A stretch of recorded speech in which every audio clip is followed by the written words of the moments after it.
Deoni police ठाण्यात स्वागत कक्षाची उभारणी, उपविभागीय अधिकारी कटेकर यांच्या हस्ते उद्घाटन। देवणी शहरातील मुख्य पोलीस ठाण्यात सर्वसामान्यांसाठी स्वागत कक्षाची उभारणी सहाय्यक पोलीस निरीक्षक माणिकराव डोके यांनी केली आहे।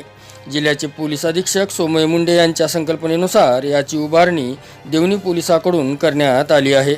शनिवार दिनांक 1 फेब्रुवारी रोजी निलंग्याचे उपविभागीय पोलीस अधिकारी डॉक्टर नितीन कटेकर यांच्या हस्ते या स्वागत कक्षाचे उद्घाटन करण्यात आले।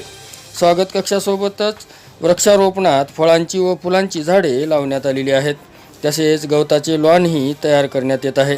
या स्वागत कक्षात पोलीस स्टेशनबाबतची संपूर्ण माहिती दर्शवली आहे।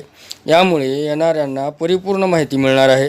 तसेच त्यांच्या बसण्याची सोय होणार आहे।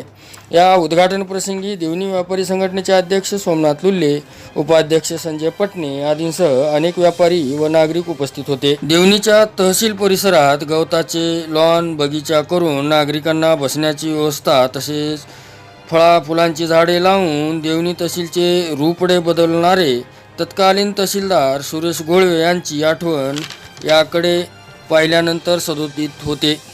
असेच काहीसे आता देवणी पोलीस स्टेशनमध्ये गेल्यानंतर सहाय्यक पोलीस निरीक्षक माणिकराव डोके यांची आठवण कायम देवणी तालुक्यातील नागरिकांना होणार आहे।